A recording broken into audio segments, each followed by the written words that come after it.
നമസ്കാരം. നേരം വൈകുന്നേരത്തിലേക്ക് എല്ലാ പ്രേക്ഷകർക്കും സ്വാഗതം. നമ്മുടെ രാജ്യത്തെ ഞെട്ടിച്ച ഒരു സംഭവം ഇന്ന് യു.പിയിലുണ്ടായി. 3 ടീനേജ് പ്രായത്തിലുള്ള പെൺകുട്ടികളുടെ ആത്മഹത്യയാണ്. ഓൺലൈൻ ഗെയിമിന് അവർ അടിമകളായിരുന്നു എന്ന് പറയുന്നു. അപ്പോൾ ഇത്തരം സംഭവങ്ങൾ നമ്മുടെ രാജ്യത്ത് ആവർത്തിക്കപ്പെടുകയാണ്. വലിയ ദാരുണമായ ഒരു സംഭവമാണ് ഇപ്പോൾ യു.പിയിൽ ഉണ്ടായിരിക്കുന്നത്. നമ്മുടെ നാട്ടിലും ഇത്തരം സംഭവങ്ങൾ ഉണ്ടായിട്ടുണ്ട്. കുട്ടികളെ എങ്ങനെ ചേർത്ത് പിടിക്കണം, അവരെ ഇതിൽ നിന്നൊക്കെ എങ്ങനെ രക്ഷിക്കണം എന്നത് സംബന്ധിച്ച് നമ്മൾ കൂടുതൽ ആലോചിക്കുകയും മനസ്സിലാക്കുകയും ഒക്കെ ചെയ്യേണ്ടുന്ന ഒരു കാലത്തിലേക്കാണ് നമ്മൾ പോകുന്നത്. അപ്പോൾ ആ വാർത്തയുൾപ്പെടെ നിരവധി വാർത്തകളുണ്ട്. നമുക്ക് വിശദമായി തന്നെ നോക്കാം. എല്ലാ പ്രേക്ഷകർക്കും സ്വാഗതം.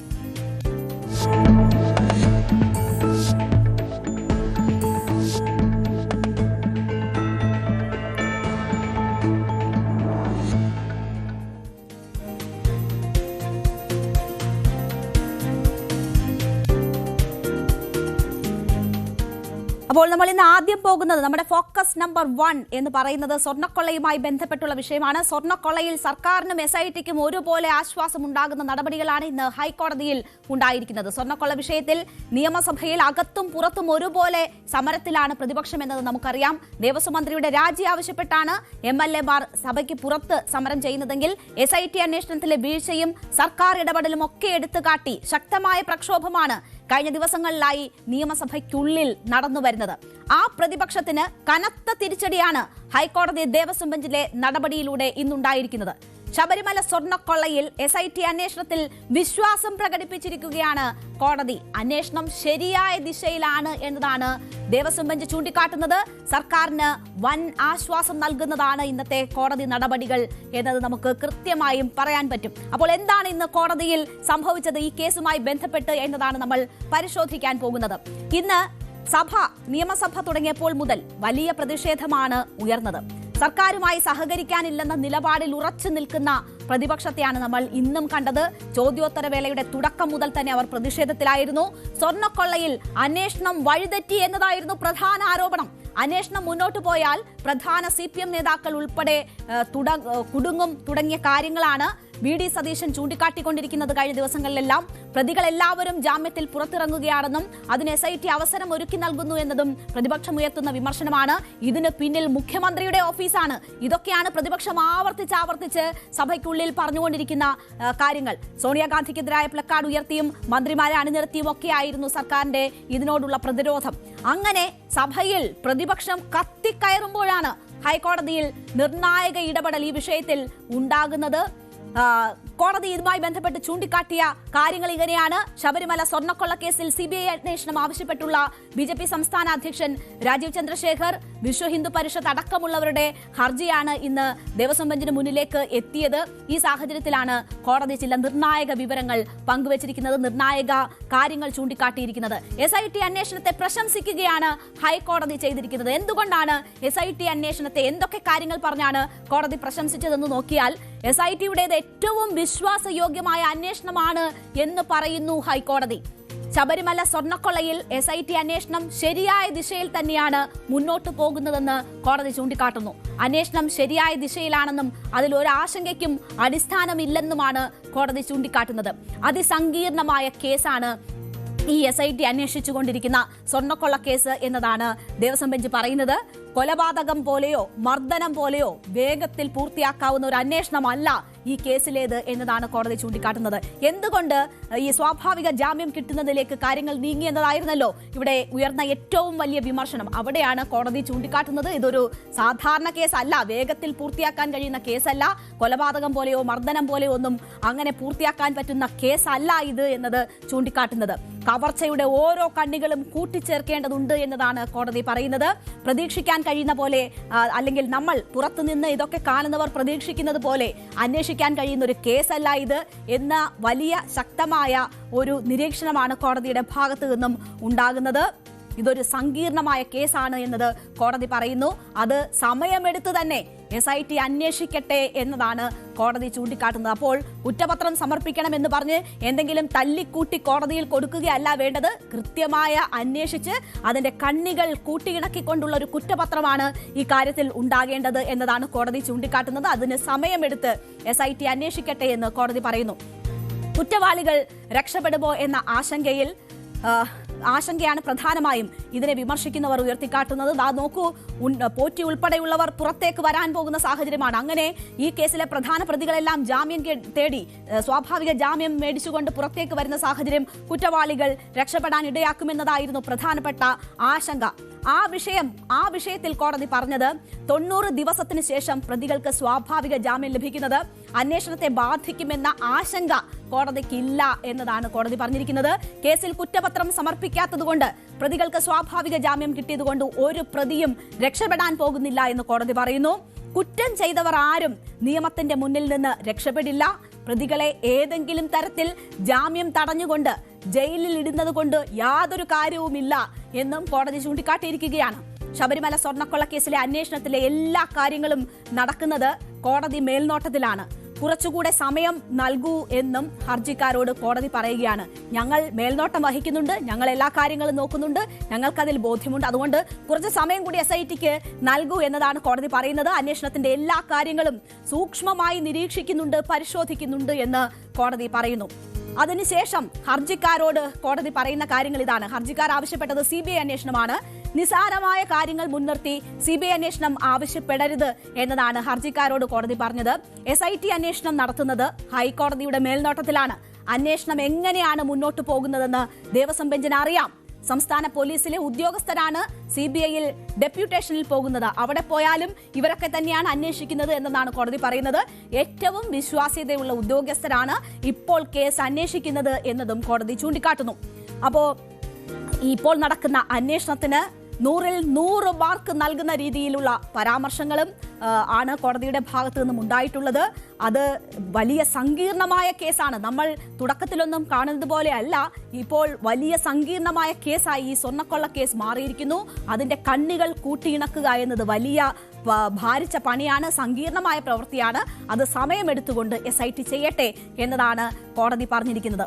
CBI അന്വേഷണ ആവശ്യം അംഗീകരിക്കാതെയാണ് കോടതി ഇന്ന് പ്രതികരിച്ചിട്ടുള്ളത്. CBI അന്വേഷണ ആവശ്യവുമായി ബന്ധപ്പെട്ട് സർക്കാരിന് ഇന്ന് കോടതിയിൽ മറുപടി നൽകണമായിരുന്നു. അപ്പോൾ സർക്കാർ ഇന്ന് കൊടുത്ത മറുപടിയിൽ പറയുന്ന കാര്യങ്ങൾ ഇങ്ങനെയാണ്. SIT അന്വേഷണവുമായി ബന്ധപ്പെട്ട വിവരങ്ങളൊന്നും തങ്ങളുടെ പക്കലില്ല എന്നാണ് സംസ്ഥാന സർക്കാർ ഇന്ന് ഹൈക്കോടതിയിൽ പറഞ്ഞിരിക്കുന്നത്. SITയിൽ നിന്ന് വിവരങ്ങൾ ലഭ്യമല്ല എന്ന് ഡയറക്ടർ ജനറൽ ഓഫ് പ്രോസിക്യൂഷൻസ് ഇന്ന് കോടതിയെ അറിയിച്ചു. തങ്ങൾക്കൊന്നും അറിയില്ല. നോക്കൂ, പ്രതിപക്ഷം ഈ സർക്കാരിന്റെ മുഖ്യമന്ത്രിയുടെ ഓഫീസാണ് ഈ SITയെ നിയന്ത്രിക്കുന്നത് എന്നതാണ് പറഞ്ഞിരിക്കുന്നത്. അവരിൽ സമ്മർദ്ദം ചെലുത്തുന്നു എന്നതായിരുന്നു ആരോപണം. പക്ഷേ സർക്കാർ ഈ കേസുമായി ബന്ധപ്പെട്ട് ഹൈക്കോടതി അറിയിച്ചിരിക്കുന്നത് ഈ SIT അന്വേഷണവുമായി ബന്ധപ്പെട്ട വിവരങ്ങളൊന്നും തങ്ങളുടെ പക്കലില്ല, തങ്ങൾക്ക് വിവരങ്ങളൊന്നും ലഭ്യമല്ല എന്നതാണ് ഡയറക്ടർ ജനറൽ ഓഫ് പ്രോസിക്യൂഷൻസ് ഇന്ന് കോടതിയെ അറിയിച്ചത്. ഹൈക്കോടതി ദേവസ്വം ബെഞ്ച് നേരിട്ടാണ് അന്വേഷണ മേൽനോട്ടം വഹിക്കുന്നത്. അതിനാൽ CBI അന്വേഷണ ആവശ്യത്തെ എതിർക്കേണ്ടത് വേണമോ വേണ്ടയോ എന്നൊക്കെ തീരുമാനിക്കേണ്ടത് ഹൈക്കോടതി എന്നതാണ് സർക്കാർ ഈ കേസുമായി ബന്ധപ്പെട്ട് പറഞ്ഞിരിക്കുന്നത്. SIT അന്വേഷണം എങ്ങനെ ഏത് നിലയിൽ പുരോഗമിക്കുന്നു എന്നത് സംബന്ധിച്ച് തങ്ങൾക്കൊരു ധാരണയില്ലാത്തപ്പോൾ തങ്ങൾ എങ്ങനെയാണ് ഈ വിഷയത്തിൽ ഒരു നിലപാട് അറിയിക്കുക എന്ന സാഹചര്യമാണ് സർക്കാർ ഇന്ന് യഥാർത്ഥത്തിൽ കോടതിയിൽ ചൂണ്ടിക്കാട്ടാൻ ശ്രമിച്ചത്. സ്വർണ്ണക്കടത്ത് കേസിൽ ഹൈക്കോടതി SITയുടെ പ്രവർത്തനത്തെ പൂർണ്ണമായും അംഗീകരിക്കുന്നു എന്നാണ് വ്യക്തമായിരിക്കുന്നത്. അത് SITയുടെ പ്രവർത്തനവുമായി ബന്ധപ്പെട്ടായാലും ഈ വരുന്ന കാലതാമസം അതാണ് പ്രധാനമായും ഉയർത്തിക്കാട്ടിയിരുന്നത്. സ്വാഭാവിക ജാമ്യത്തിലേക്ക് കാര്യങ്ങൾ പോകുന്നു, ഈ ശാസ്ത്രീയ പരിശോധന ഉൾപ്പെടെയുള്ളവ വൈകുന്നു, ഇതിൽ SITക്ക് വീഴ്ച സംഭവിച്ചിരിക്കുന്നു, അത് സമ്മർദ്ദം കൊണ്ടാണ്, ഇതൊക്കെയാണ് ഉയർന്ന ആരോപണമെങ്കിൽ ഇതിനെല്ലാം അക്കമിട്ട് എണ്ണി കോടതി മറുപടി പറഞ്ഞിരിക്കുന്നു. കോടതിയുടെ മേൽനോട്ടത്തിലാണ് ഈ അന്വേഷണം നടക്കുന്നത്. എന്താണ് നടക്കുന്നത് എന്ന ബോധ്യം തങ്ങൾക്കുണ്ട്. അതുകൊണ്ട് തന്നെ ശരിയായ ദിശയിലാണ് അന്വേഷണം എന്നാണ് കോടതി പറയുന്നത്. അത് ഈ സർക്കാരിനെ സംബന്ധിച്ച് ഏറ്റവും ആശ്വാസകരമായിട്ടുള്ള നിലപാടാണ്. ഈ പ്രതിപക്ഷ പ്രതിഷേധം നടന്നുകൊണ്ടിരിക്കുമ്പോൾ തന്നെ കോടതിയുടെ ഭാഗത്ത് നിന്ന് ഇത്തരമൊരു നിലപാട് വരുന്നത്, ഇത്തരമൊരു നിരീക്ഷണം വരുന്നത് സർക്കാരിനെ സംബന്ധിച്ച് വളരെ ആശ്വാസകരമായിട്ടുള്ള കാര്യമാണ്. നമുക്കറിയാം, നേരത്തെ സിംഗിൾ ബെഞ്ചിന്റെ ഭാഗത്ത് നിന്ന് ഒരു വിമർശനം ഇതുമായി ബന്ധപ്പെട്ട് ഉയർന്നിരുന്നു. അതൊക്കെ പ്രതിപക്ഷം ചൂണ്ടിക്കാട്ടാൻ ശ്രമിക്കുന്നുണ്ട്. പക്ഷേ സ്വർണ്ണക്കൊള്ള കേസ് എന്ന് പറയുന്നത് ദേവസ്വം ബെഞ്ചാണ് അതിന് മേൽനോട്ടം വഹിക്കുന്നത്. അതുകൊണ്ട് തന്നെ ദേവസ്വം ബെഞ്ചിൽ നിന്ന് വരുന്ന നിരീക്ഷണത്തിനാണ് ഏറെ പ്രാധാന്യം എന്ന കാര്യത്തിൽ യാതൊരു സംശയവുമില്ല. അതുകൊണ്ട് തന്നെ ആ ആശ്വാസത്തിൽ തന്നെയാണ് സർക്കാരിന്റെ ഭാഗമായിട്ടുള്ള മന്ത്രിമാരുടെ പ്രതികരണം വരുന്നത്. ഈ സ്വർണ്ണക്കൊള്ള കേസ് അന്വേഷണം, അതിൽ SIT നടത്തുന്ന അന്വേഷണം അതിനെ പൂർണ്ണമായും കോടതി അംഗീകരിക്കുന്നു എന്ന് വ്യക്തമായിരിക്കുകയാണ് എന്ന് പി രാജീവ് പറയുന്നു. അന്വേഷണത്തിൽ പൂർണ്ണ തൃപ്തിയാണ് കോടതി രേഖപ്പെടുത്തിയിരിക്കുന്നത്. ബജറ്റ് സമ്മേളനം അലങ്കോലമാക്കിയ പ്രതിപക്ഷം കേരളത്തോട് മാപ്പ് പറയണം എന്നതാണ് മന്ത്രി ഈ കോടതിയുടെ നിരീക്ഷണങ്ങൾ വന്നതിന് ശേഷം ആവശ്യപ്പെട്ടിരിക്കുന്നത്. ഏത് മുദ്രാവാക്യം വെച്ചിട്ടാണ് ആ സഭ അലങ്കോലപ്പെടുത്തുന്ന പ്രശ്നം സ്വർണ്ണക്കൊള്ളയുടെ പ്രശ്നം എന്ന നിലയിലാണ്. ആ സന്ദർഭത്തിൽ ഹൈക്കോടതി SITയെ ചുമതലപ്പെടുത്തി കഴിഞ്ഞു. പൂർണ്ണമായി ഹൈക്കോടതി മേൽനോട്ടത്തിൽ അന്വേഷണമായിരുന്നു. അതിൽ വിശ്വാസം ഉണ്ടായിരുന്നുവെങ്കിൽ അത് പൂർണ്ണമായിട്ട് അംഗീകരിച്ചുകൊണ്ട് ഹൈക്കോടതികളുടെ വിശ്വാസം ഉറപ്പിച്ച് വേണ്ടേ സഭാ നടപടികളെ സഹകരിക്കേണ്ടിയിരുന്നത്? അപ്പൊ ഘടകവിരുദ്ധമായ കാര്യങ്ങൾ പറയുന്നതിൽ അസാധാരണ സിദ്ധി കാണിക്കുന്നത് കൊണ്ടാണ് ഞങ്ങൾ പ്രതിപക്ഷ മേധാവിന്റെ അത്തരം കാര്യങ്ങൾ തുറന്നു കാട്ടാൻ നിർബന്ധിതമായിട്ടുള്ളത്. അപ്പോ സർക്കാരിനും SITക്കും വലിയ ആശ്വാസം നൽകുന്നതാണ് ഹൈക്കോടതിയിലെ ഇന്നത്തെ നടപടികൾ. പ്രതികൾ സ്വാഭാവിക ജാമ്യം ലഭിച്ച് പുറത്തേക്ക് വരികയാണ്. മുരാരി ബാബു ഉൾപ്പെടെയുള്ള പ്രതികൾ പുറത്തു വന്നു കഴിഞ്ഞു. ഉണ്ണികൃഷ്ണൻ പോറ്റിക്ക് ഉൾപ്പെടെ ജാമ്യം ലഭിക്കുന്ന സാഹചര്യം ഒരുങ്ങിയിരിക്കുകയാണ്. വിചാരണ കോടതി മുതൽ സുപ്രീം കോടതി വരെ ജാമ്യം നിഷേധിച്ചിട്ടും കുറ്റപത്രം സമർപ്പിക്കാത്തതിനാൽ പ്രതികൾക്ക് സ്വാഭാവിക ജാമ്യം ലഭിച്ചതിൽ SITക്ക് ഹൈക്കോടതിയുടെ രൂക്ഷ വിമർശനം ഉണ്ടായത് കഴിഞ്ഞ ദിവസമാണ്. ഇത് പൊതുസമൂഹത്തിന് അന്വേഷണത്തിൽ സംശയം ജനിപ്പിക്കും എന്നതുൾപ്പെടെയുള്ള പരാമർശങ്ങളാണ് ജസ്റ്റിസ് A ബദറുദ്ദീൻ അന്ന് ജാമ്യാപേക്ഷയുമായി ബന്ധപ്പെട്ടുള്ള കാര്യങ്ങൾ പരിശോധിക്കുമ്പോൾ പറഞ്ഞിരുന്നത്. പക്ഷേ ആ ആശങ്കകൾ ദേവസ്വം ബെഞ്ച് പൂർണ്ണമായും ഇപ്പോൾ തള്ളിക്കളഞ്ഞിരിക്കുകയാണ്. ദേവസ്വം ബെഞ്ചിന്റെ മേൽനോട്ടത്തിലാണ് അന്വേഷണ പുരോഗതി അറിയുന്നത് കോടതിക്കാണ്. അന്വേഷണ പുരോഗതി റിപ്പോർട്ട് SIT സമർപ്പിക്കുന്നത് ദേവസ്വം ബെഞ്ചിനാണ്.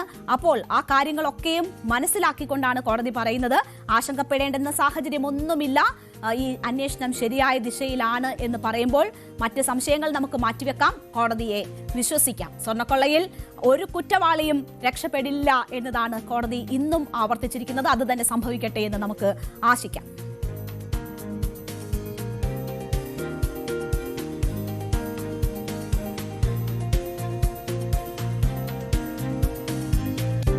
രാജ്യത്തെ ഞെട്ടിച്ച മരണമായിരുന്നു കോൺഫിഡന്റ് ഗ്രൂപ്പ് ചെയർമാൻ CJ റോയിയുടെ മരണം. ജനുവരി 30-നാണ് ബംഗളൂരുവിലെ ഓഫീസിലെ ക്യാബിനിൽ CJ റോയിയെ വെടിയേറ്റ് മരിച്ച നിലയിൽ കണ്ടെത്തിയത്. അന്വേഷണം ഇപ്പോൾ ശക്തമായി മുന്നോട്ട് പോവുകയാണ്. സംസ്ഥാന സർക്കാർ കേന്ദ്ര ധനമന്ത്രിക്ക് ഉൾപ്പെടെ ഇതുമായി ബന്ധപ്പെട്ടുള്ള കത്ത് നൽകിയിട്ടുള്ള സാഹചര്യമുണ്ട്. ആ രീതിയിലൊക്കെ രാജ്യം മുഴുവൻ ചർച്ച ചെയ്യുന്ന കേസായതുകൊണ്ട് തന്നെ വളരെ ശക്തമായി വളരെ വേഗത്തിലുള്ള അന്വേഷണമാണ് CJ റോയിയുടെ മരണവുമായി ബന്ധപ്പെട്ട് നടന്നുകൊണ്ടിരിക്കുന്നത്. ഓരോ ദിവസവും പുറത്തുവരുന്ന വിവരങ്ങൾ ദുരൂഹതകൾ ഉയർത്തുന്നത് തന്നെയാണ്. CJ റോയിയുടെ ഫോൺ കോളുകൾ കേന്ദ്രീകരിച്ചുകൊണ്ടാണ് SITയുടെ അന്വേഷണം ഇപ്പോൾ പുരോഗമിക്കുന്നത് എന്നതാണ് നമ്മൾ മനസ്സിലാക്കുന്നത്. CJ റോയിയുടെ മുൻകാല ചികിത്സാ വിവരങ്ങളെക്കുറിച്ചും അന്വേഷണം നടക്കുന്നുണ്ട്. അപ്പോൾ എന്തൊക്കെയാണ് CJ റോയിയുടെ മരണവുമായി ബന്ധപ്പെട്ടുള്ള SITയുടെ നീക്കങ്ങൾ, പ്രതികരണങ്ങൾ എന്നത് നമുക്ക് വിശദമായി തന്നെ നോക്കാം. ഏറെക്കാലമായി റോയ് മാനസിക സമ്മർദ്ദത്തിലായിരുന്നു എന്ന് വ്യക്തമാക്കുന്നതാണ് ഈ 9 പേജുള്ള ആത്മഹത്യാക്കുറിപ്പിന് സമാനമായ കത്ത്. നേരത്തെ അത് ഈ അന്വേഷണ സംഘം കണ്ടെടുത്തിരുന്നു. അതോടുകൂടിയാണ് ഒരു ഇത് ആത്മഹത്യ എന്ന നിലയിലേക്കുള്ള ഒരു സ്ഥിരീകരിക്കാവുന്ന ഒരു സാഹചര്യം എത്തിയത്. ഫൈനൽ സ്റ്റെപ്പ് എടുക്കുന്നതിൽ കുടുംബത്തോട് ക്ഷമ ചോദിക്കുന്നു എന്നതായിരുന്നു ഇതിൽ CJ റോയ് പറഞ്ഞിരുന്നത്. ആത്മഹത്യാക്കുറിപ്പിന് സമാനമായ കത്ത് ലഭിച്ചതോടെ റോയിയുടെ മരണം ആത്മഹത്യ എന്ന് സ്ഥിരീകരിക്കുന്നതിലേക്ക് കാര്യങ്ങൾ എത്തി. അപ്പോൾ അങ്ങനെ ഒരു സാഹചര്യത്തിൽ എന്താണ് ഈ ആത്മഹത്യയിലേക്ക് നയിച്ച കാരണങ്ങൾ എന്ന് കണ്ടെത്താനുള്ള ശ്രമമാണ് അന്വേഷണ സംഘം ഇപ്പോൾ നടത്തുന്നത്. മറ്റു ദുരൂഹതകൾ ഇല്ല എന്ന് വ്യക്തമാകുമ്പോൾ എന്താണ് ഈ ആത്മഹത്യയിലേക്ക് നയിച്ച കാരണങ്ങൾ എന്ന് കണ്ടെത്തുന്നതാണ് ഇനി പ്രധാനം. അതിൽ 3 സാധ്യതകളാണ് പറയുന്നത്. ഒന്ന്, ബിസിനസ് ഇടപാടിലെ പ്രശ്നങ്ങളാണ്, അത് മൂലമുള്ള ആത്മഹത്യ. 2, വ്യക്തിപരമായും കുടുംബപരമായുള്ള പ്രശ്നങ്ങൾ, അങ്ങനെ ഏതെങ്കിലും പ്രശ്നങ്ങളിൽപ്പെട്ടുള്ള ആത്മഹത്യ, അല്ലെങ്കിൽ IT റെയ്ഡുമായി ബന്ധപ്പെട്ടുള്ള സമ്മർദ്ദം, അതുമൂലമുള്ള ആത്മഹത്യ. അപ്പോൾ ഈ 3 സാധ്യതകൾ മുൻനിർത്തിക്കൊണ്ടുള്ള പരിശോധനകളാണ് ഇപ്പോൾ അന്വേഷണ സംഘം നടത്തുന്നത്. കടുത്ത മാനസിക സമ്മർദ്ദത്തിലായിരുന്നു റോയ് എന്നതാണ് മനസ്സിലാകുന്നത്. കോൺഫിഡന്റ് ഗ്രൂപ്പിന്റെ ചെയർമാൻ CJ റോയ് 6 മാസമായി കടുത്ത മാനസിക സമ്മർദ്ദത്തിലാണ് എന്ന് തെളിയിക്കുന്ന രേഖകൾ അന്വേഷണ സംഘത്തിന് കണ്ടെടുക്കാൻ കഴിഞ്ഞിട്ടുണ്ട് എന്നതാണ് മനസ്സിലാകുന്നത്. കടബാധ്യതയില്ലെങ്കിലും ദുബായിലും കേരളത്തിലുമുള്ള റിയൽ എസ്റ്റേറ്റ് പദ്ധതി പദ്ധതികൾക്കായി രാഷ്ട്രീയ നേതാക്കളിൽ നിന്നും സിനിമാ മേഖലയിൽ നിന്നും ഉള്ളവരിൽ നിന്നൊക്കെ റോയ് നിക്ഷേപം സ്വീകരിച്ചിരുന്നു. കേന്ദ്ര ഏജൻസികളുടെ വലയിൽ റോയ് കുടുങ്ങുമെന്ന് സംശയിച്ച് ഇതിൽ ചില നിക്ഷേപകർ പണം തിരിച്ചു ചോദിച്ചത് സമ്മർദ്ദം കൂട്ടാൻ കാരണമായി എന്ന ഒരു നിഗമനമുണ്ട്. പല ഇടപാടുകളുടെയും സ്രോതസ് വെളിപ്പെടുത്താനാകാതെ കടുത്ത തീരുമാനത്തിലേക്ക് നീങ്ങി എന്ന സംശയങ്ങളുമുണ്ട്. ഗ്രൂപ്പ് ആസ്ഥാനത്ത് നിന്ന് നിക്ഷേപകരുടെ വിശദാംശങ്ങൾ ഉൾപ്പെടെ റോയ് എഴുതിയ കുറിപ്പുകൾ ലഭിച്ചിട്ടുണ്ട്. സിജെ റോയിയുടെ മുൻകാല ചികിത്സാ വിവരങ്ങളെക്കുറിച്ചും പ്രത്യേക അന്വേഷണ സംഘം അന്വേഷിക്കും എന്നതാണ് മനസ്സിലാകുന്നത്. കർണാടക ആഭ്യന്തരമന്ത്രി ജി പരമേശ്വരൻ തന്നെ ഈ കാര്യങ്ങൾ വ്യക്തമാക്കിയിട്ടുണ്ട്. മരണത്തിന്റെ തലേ ദിവസം ജയനഗറിലെ ഒരു സൈക്യാട്രിസ്റ്റിനെ റോയ് സന്ദർശിച്ചിരുന്നു എന്നും അദ്ദേഹത്തിന് മാനസിക പ്രശ്നങ്ങൾ ഉണ്ടായിരുന്നു എന്ന് അന്വേഷിക്കും എന്നുമാണ് മന്ത്രി പരമേശ്വര മാധ്യമങ്ങളോട് പറഞ്ഞത്. ഇതിന്റെ ഭാഗമായിട്ടാണ് എന്താണ് സിജെ റോയിയുടെ മെഡിക്കൽ ഹിസ്റ്ററി എന്നത് അന്വേഷണ സംഘം പരിശോധിക്കുന്നത്. ഏതെങ്കിലും മാനസിക പ്രശ്നങ്ങൾക്ക് നിരന്തരം തുടർച്ചയായി മരുന്ന് കഴിക്കുന്ന സാഹചര്യം ഉണ്ടായിരുന്നു എന്നതൊക്കെ ഉൾപ്പെടെയുള്ള കാര്യങ്ങൾ പരിശോധിക്കുകയാണ്. കോൺഫിഡന്റ് ഗ്രൂപ്പിന്റെ നിർണായക പണമിടപാടുകളെക്കുറിച്ച് റോയിയുടെ ഭാര്യയ്ക്കും അറിയാമായിരുന്നു എന്ന് അന്വേഷണ സംഘത്തിന് വ്യക്തമായിട്ടുണ്ട്. അങ്ങനെയാണെങ്കിൽ ഭാര്യ ഉൾപ്പെടെ ഉള്ള വ്യക്തികളുടെ വിശദമായ മൊഴി ശേഖരിക്കുക എന്നതാണ് അന്വേഷണ സംഘത്തിന്റെ ഇനിയുള്ള നീക്കം. അക്കാര്യങ്ങൾ ഉടൻ ഉണ്ടാകും എന്നതും പരമേശ്വര പറയുന്നു. അപ്പോ അങ്ങനെയുള്ള അന്വേഷണ പുരോഗതി സംബന്ധിച്ചുള്ള വിവരങ്ങളാണ് നമുക്ക് ലഭ്യമായിട്ടുള്ളത്. അത് കർണാടക ആഭ്യന്തര മന്ത്രി തന്നെയാണ് ഇന്ന് മാധ്യമങ്ങളോട് കാര്യങ്ങളൊക്കെ വിശദീകരിച്ചിരിക്കുന്നത്. അപ്പോൾ ഇവിടെ അന്വേഷണ സംഘവുമായി ബന്ധപ്പെട്ട് മറ്റൊരു നിർണായക ലീഡ് കൂടിയുണ്ട്. ചില ഫോൺ കോളുകൾ, അതുമായി ബന്ധപ്പെട്ടുള്ള അന്വേഷണമാണ് ഇപ്പോൾ SIT പ്രധാനമായും നടത്തുന്നത്. ആ ഫോൺ കോളുകൾ ആരുടേതെന്ന് കണ്ടെത്തുക എന്നതാണ് അന്വേഷണ സംഘം പ്രധാനമായി അന്വേഷിക്കുന്നത്. റോയ് ഒന്നിലധികം ഇന്റർനെറ്റ് കോളുകൾ നടത്തിയിരുന്നു എന്നതാണ് കണ്ടെത്തിയിരിക്കുന്നത്. എന്നാൽ ആരെയാണ് അദ്ദേഹം ബന്ധപ്പെട്ടത് എന്നത് വ്യക്തമല്ല. ദുബായിലെ ഇടപാടുകൾ സംബന്ധിച്ചും SIT അന്വേഷിക്കുന്നുണ്ട്. റോയ് ഉപയോഗിച്ചിരുന്ന ഡിജിറ്റൽ ഉപകരണങ്ങൾ, പ്രധാനപ്പെട്ട ബിസിനസ് രേഖകളും ഒക്കെ ദുബായിലാണ്. അപ്പോൾ ഈ ഡിജിറ്റൽ ഉപകരണങ്ങളും ഈ ബിസിനസ് രേഖകൾ മറ്റുമൊക്കെ ദുബായിലാണ്. അത് ഇവിടേക്ക് എത്തിച്ച് പരിശോധന നടത്തുക എന്നത് ഉദ്ദേശിക്കുന്നുണ്ട് SIT. അതുമായി ബന്ധപ്പെട്ടുള്ള പരിശോധനകൾ ഒന്നുകിൽ അങ്ങോട്ടേക്ക് പോയോ അല്ലെങ്കിൽ അത് ഇങ്ങോട്ടേക്ക് എത്തിച്ചുകൊണ്ടോ ഉള്ള പരിശോധനകൾ അതാണ് SIT ആലോചിക്കുന്നത്. ഒരാഴ്ചയ്ക്കുള്ളിൽ ഇതൊക്കെ ഹാജരാക്കാൻ കുടുംബത്തോട് SIT ആവശ്യപ്പെട്ടിട്ടുണ്ട്. ആത്മഹത്യയുമായി ബന്ധപ്പെട്ട് റോയിയുടെ വിശ്വസ്തർ, ഒപ്പം തന്നെ ഓഫീസ് ജീവനക്കാർ തുടങ്ങിയവരുടെ മൊഴിയെടുക്കുന്നത് തുടരുകയാണ്. അപ്പോൾ ഈ ഇന്റർനെറ്റ് കോളുമായി ബന്ധപ്പെട്ടുള്ള വലിയ സംശയങ്ങൾ നിലനിൽക്കുകയാണ്. ഇത് ആരെയാണ് വിളിച്ചത് എന്നറിയാൻ അതിന്റെ IP അഡ്രസ് ഒക്കെ കണ്ടെടുത്തുകൊണ്ടുള്ള ഇത് ആരെ വിളിച്ചു എന്നത് കണ്ടെത്താൻ കഴിയുമോ എന്നത് അന്വേഷിക്കുന്നു SIT എന്നതാണ് മനസ്സിലാക്കുന്നത്. മാത്രവുമല്ല, ഈ ഇലക്ട്രോണിക് ഡിവൈസുകൾ, അദ്ദേഹത്തിൻ്റെതായിട്ടുള്ള ഡിവൈസുകൾ, അതിലൂടെ കൃത്യമായ വിവരങ്ങൾ ലഭ്യമാകും എന്നും SIT കരുതുകയാണ്. ഈ റോയ് ബംഗളൂരുവിൽ എത്തുമ്പോൾ അദ്ദേഹത്തെ അവിടെ വിമാനത്താവളത്തിൽ നിന്ന് ഹോട്ടലിലേക്ക് എത്തിച്ച ഡ്രൈവറുടെ മൊഴിയെടുത്തിട്ടുണ്ട് അന്വേഷണ സംഘം. സന്തോഷത്തെ അവിടെയാണ് അദ്ദേഹം സംസാരിച്ചിരുന്നത് എന്നതാണ് ഡ്രൈവർ മൊഴി നൽകിയത്. അവിടെ നിന്ന് ഹോട്ടലിലേക്ക്, ഹോട്ടലിൽ നിന്ന് കോൺഫിഡന്റ് ഗ്രൂപ്പിന്റെ ഓഫീസിലേക്കും റോയിയെ എത്തിച്ചത് ഈ ഡ്രൈവറാണ്. അപ്പോൾ ആ സമയത്തൊക്കെ സന്തോഷത്തോടെയാണ് റോയ് സംസാരിച്ചിരുന്നത് എന്നതാണ് ഡ്രൈവർ നൽകിയിരിക്കുന്ന മൊഴി.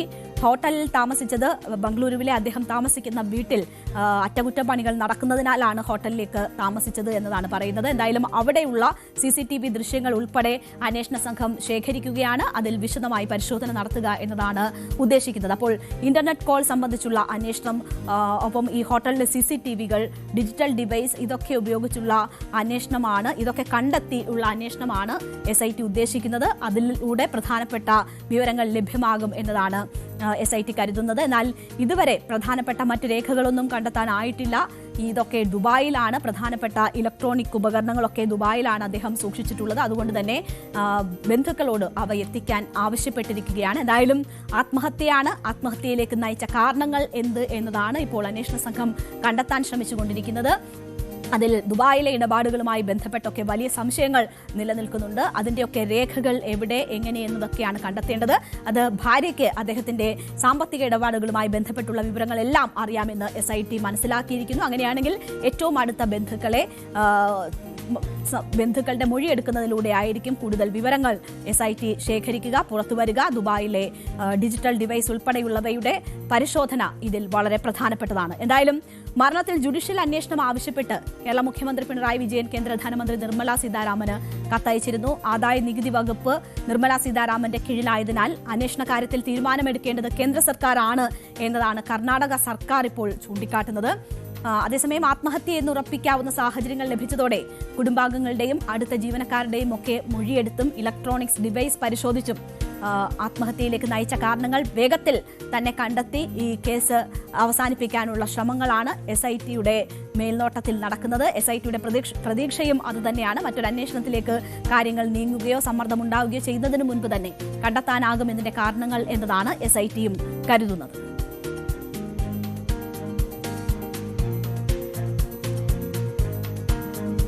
ഇന്ത്യ-US വ്യാപാര കരാറിൽ വലിയ ആശങ്കകളാണ് ഉള്ളത്. വലിയ ആശ്വാസം നൽകുന്നതാണ് കരാർ എന്ന കാര്യത്തിൽ യാതൊരു സംശയമില്ല. പക്ഷേ കരാറിലെ ഡീൽ എന്തൊക്കെയാണ് എന്നത് സംബന്ധിച്ചുള്ള ആശങ്കകൾ നിലനിൽക്കുന്നുണ്ട്. ആ ആശങ്കകൾ സഭയിൽ ഇന്ന് പ്രതിപക്ഷം കൊണ്ടുവരുന്നു. അങ്ങനെ ഉള്ള വിഷയങ്ങൾ സഭയിലെത്തുമ്പോൾ അത് വലിയ രീതിയിൽ സഭയിൽ പ്രക്ഷുബ്ധ രംഗങ്ങൾ സൃഷ്ടിക്കുകയും ചെയ്തു. ഈ കാര്യങ്ങളിൽ വിശദീകരണം നടത്തിയിട്ടുണ്ട് വാണിജ്യമന്ത്രി പീയൂഷ് ഗോയൽ. ഇന്ന് മോദിക്കെതിരെ മുദ്രാവാക്യവുമായി പ്രതിപക്ഷം ഈ സമയത്തൊക്കെ സഭയിലെത്തുന്നു. അങ്ങനെ വാണിജ്യ കരാറുമായി ബന്ധപ്പെട്ട് വലിയ രീതിയിലുള്ള ആരോപണ പ്രത്യാരോപണങ്ങൾ നടന്നുകൊണ്ടിരിക്കുകയാണ്. ഇത് ഇന്ത്യക്ക് ഉപകാരപ്പെടും എന്ന കാര്യത്തിൽ യാതൊരു സംശയവുമില്ല. ഇന്ത്യയുടെ സമ്പദ് വ്യവസ്ഥയെ തന്നെ വലിയ രീതിയിൽ ഈ താരിഫ് വർധന ബാധിച്ചിരുന്നു എന്ന സാഹചര്യമുണ്ട്. അതേസമയം ഈ ഡീലിലെ എന്തൊക്കെ കാര്യങ്ങളാണ് ഉൾപ്പെട്ടിട്ടുള്ളത്, കാർഷിക ക്ഷീര മേഖലകൾക്ക് ദോഷം തരുന്ന തരത്തിലുള്ള വ്യവസ്ഥകളുണ്ടോ, ട്രംപ് അവകാശപ്പെടുന്ന തരത്തിലുള്ള കീഴടങ്ങൽ ഇന്ത്യയുടെ ഭാഗത്തു നിന്നും ഉണ്ടായിട്ടുണ്ടോ, ഇതിലൊക്കെ വ്യക്തത വരണം. പക്ഷേ ആ വ്യക്തത ലഭിക്കാത്തതാണ് ഈ രീതിയിൽ പ്രതിപക്ഷ പ്രതിഷേധത്തിലേക്ക് കാര്യങ്ങളെ നയിച്ചിരിക്കുന്നത്. 2 തവണയാണ് വാണിജ്യമന്ത്രി പീയൂഷ് ഗോയൽ ഇതുമായി ബന്ധപ്പെട്ട് വിശദീകരണം നടത്തിയത്. ഇന്നലെയും ഇന്നുമായിട്ടായിരുന്നു ഈ 2 വിശദീകരണങ്ങൾ. ഇന്നലെ ഓൺലൈനായിട്ടായിരുന്നു. ഇന്നലെ സഭയിലെത്തി ഈ കാര്യങ്ങൾ പറയണമെന്ന് താൻ ആഗ്രഹിച്ചിരുന്നതാണ്. പക്ഷേ അത് നടന്നില്ല എന്ന് അദ്ദേഹം പറയുന്നു. അതിനുശേഷം ഇന്ന് സഭയിലും അദ്ദേഹത്തിന് വിശദീകരണം വരുന്നു. പ്രതിപക്ഷ ബഹളത്തിനിടെയാണ് ലോക്സഭയിൽ ഇന്ത്യ-അമേരിക്ക വ്യാപാര കരാർ സംബന്ധിച്ചുള്ള വിശദീകരണം കേന്ദ്ര വാണിജ്യ വ്യവസായ വകുപ്പ് മന്ത്രി പീയൂഷ് ഗോയൽ നൽകിയത്. 140 കോടി ജനങ്ങൾക്ക് വേണ്ടി ഊർജ്ജ സുരക്ഷ ഉറപ്പാക്കാൻ കരാറിലൂടെ സാധിക്കും എന്ന കാര്യം അദ്ദേഹം ചൂണ്ടിക്കാട്ടി. കാർഷിക മേഖലയുടെയും ക്ഷീരമേഖലയുടെയും താൽപര്യങ്ങൾ ഹനിക്കില്ല എന്ന കാര്യവും പീയൂഷ് ഗോയൽ പറഞ്ഞു. രാജ്യത്തിന്റെ ഊർജ്ജ സുരക്ഷ ഉറപ്പാക്കലാണ് കരാറിന്റെ പ്രധാന ലക്ഷ്യമെന്നും അദ്ദേഹം വ്യക്തമാക്കി.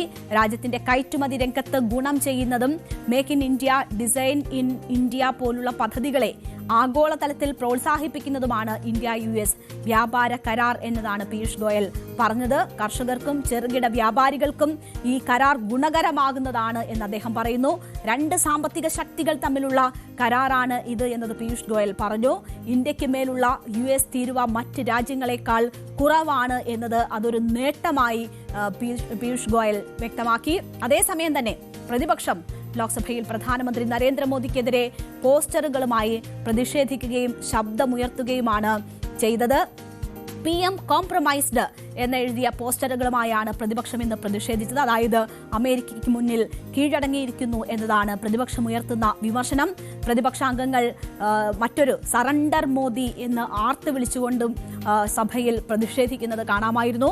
മുഴുവൻ പ്രതിപക്ഷാംഗങ്ങളും നടുത്തളത്തിലിറങ്ങി പ്രതിഷേധിച്ചു. ഇന്ത്യ-US വ്യാപാര കരാർ സംബന്ധിച്ച് പ്രധാനമന്ത്രി തന്നെ വിശദീകരിക്കണം എന്നതായിരുന്നു പ്രതിപക്ഷം ഉയർത്തിയ ആവശ്യം. എന്നാൽ ഇത് സംബന്ധിച്ച അടിയന്തര പ്രമേയ നോട്ടീസുകൾ തള്ളുകയായിരുന്നു സ്പീക്കർ. പ്രധാനമന്ത്രിക്ക് സഭയിലെത്താൻ ഭയമാണ് എന്ന് ലോക്സഭാ പ്രതിപക്ഷ നേതാവ് രാഹുൽ ഗാന്ധി കുറ്റപ്പെടുത്തി. അങ്ങനെ ഈ വാണിജ്യ കരാറുമായി ബന്ധപ്പെട്ട് ഇന്ന് സഭയ്ക്കകത്ത് വലിയ പ്രക്ഷുബ്ധമായിട്ടുള്ള രംഗങ്ങളാണ് അരങ്ങേറിയത്.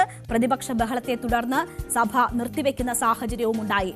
ഇതിൽ 2 തവണ വിശദീകരണവുമായി രംഗത്ത് വരുമ്പോഴും പീയൂഷ് ഗോയലിന് സ്വാഭാവികമായും ഈ കരാറുമായി ബന്ധപ്പെട്ട് ഉയർന്നിട്ടുള്ള സംശയങ്ങളിൽ കൃത്യമായ മറുപടി പറയാൻ കഴിഞ്ഞിട്ടില്ല എന്നതാണ് സാഹചര്യം. ഈ കരാർ ഇന്ത്യക്ക് ഗുണം ചെയ്യും എന്ന കാര്യം ആവർത്തിച്ച് പറയുന്നു.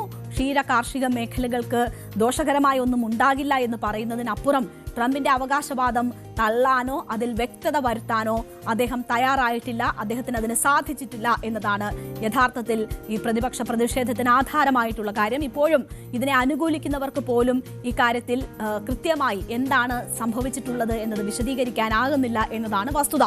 യുഎസുമായുള്ള വ്യാപാര കരാറിന്റെ പൂർണ്ണ രൂപം പുറത്തുവിട്ടിട്ടില്ലെങ്കിലും തീരുവ കുറച്ചത് ഇന്ത്യൻ കയറ്റുമതി മേഖലയ്ക്ക് കരുത്തു പകരും എന്ന കാര്യത്തിൽ ആർക്കും ഒരു സംശയവും ഇല്ല എന്ന് തന്നെ പറയാം. യുകെയും യൂറോപ്യൻ യൂണിയനും കഴിഞ്ഞാൽ യുഎസ് ഏറ്റവും കുറഞ്ഞ തീരുവ ഈടാക്കുന്ന രാജ്യമായി ഇന്ത്യ മാറിയിട്ടുണ്ട്.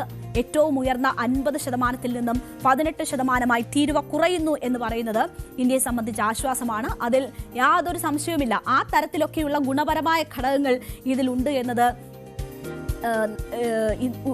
നമുക്കറിയാം. പക്ഷേ അതിനും അപ്പുറം ചില വ്യക്തതകൾ ഇതുമായി ബന്ധപ്പെട്ട് ലഭിക്കാനുണ്ട് എന്നതാണ് ഇതിനെ എതിർക്കുന്നവർ ചൂണ്ടിക്കാട്ടുന്നത്. തിരിച്ചടി നേരിട്ട ടെക്സ്റ്റൈൽ, സമുദ്രോൽപ്പന്ന വിപണികളെ സംബന്ധിച്ച് വലിയ സാധ്യതകൾ തുറക്കുന്നതാണ് ഇപ്പോൾ പുറത്തു വന്നിട്ടുള്ള വിവരങ്ങൾ മനസ്സിലാക്കുമ്പോൾ പോലും ഈ കരാർ. ടെക്സ്റ്റൈൽ കയറ്റുമതിയിൽ ഇന്ത്യ കടുത്ത മത്സരമാണ് നേരിട്ട് വന്നിരുന്നത്. ഏറ്റവും കൂടുതൽ ക്ഷീണം അനുഭവപ്പെട്ടത് ഈ താരിഫ് വർധനയ്ക്ക് ശേഷം ടെക്സ്റ്റൈൽ മേഖലയിലാണ്. ബംഗ്ലാദേശ്, വിയറ്റ്നാം രാജ്യങ്ങളുമായാണ് ഇന്ത്യക്ക് ഇതിൽ മത്സരിക്കേണ്ടി വന്നത്. ഇരു രാജ്യങ്ങൾക്കും അമേരിക്ക 20% തീരുവ ഈടാക്കുമ്പോൾ ഇന്ത്യക്ക് ഇനി അത് 18% എന്ന് വരുന്നത് ഇന്ത്യക്ക് ഒരു മേൽക്കൈ ഇതിൽ ഈ മേഖലയിൽ നേടാൻ സാധിക്കുമെന്നതിന്റെ ഏറ്റവും വലിയ ഉദാഹരണമാണ്. അങ്ങനെ ഒറ്റ നോട്ടത്തിൽ ഇപ്പോൾ പുറത്തു വന്നിട്ടുള്ള ഈ 18% നികുതി എന്നത് പറയുമ്പോൾ തന്നെ നമുക്ക് നേട്ടമായി കാണിക്കാൻ പറ്റുന്ന ഒരുപാട് കാര്യങ്ങൾ ഇതുമായി ബന്ധപ്പെട്ട് ഉണ്ട്. നഷ്ടപ്പെട്ട വിപണി തിരിച്ചുപിടിക്കാൻ സാധിക്കും എന്ന ഉറപ്പും ഉണർവും ഒക്കെ ഈ കരാറിന്റെ ഇതുവരെ പുറത്തുവന്ന വിവരങ്ങൾ തന്നെ നൽകുന്നുണ്ട്. രത്ന ആഭരണ കയറ്റുമതിയാണ് നേട്ടമുണ്ടാക്കാൻ പോകുന്ന മറ്റൊരു മേഖല. യുഎസ് തീരുവ ഉയർത്തിയതോടെ കയറ്റുമതിയിൽ ഏതാണ്ട് 50% കുറവ് ഈ മേഖലയിൽ വന്നിരുന്നു. അത് പരിഹരിക്കപ്പെടും എന്നത് വലിയ ആശങ്കയാണ്.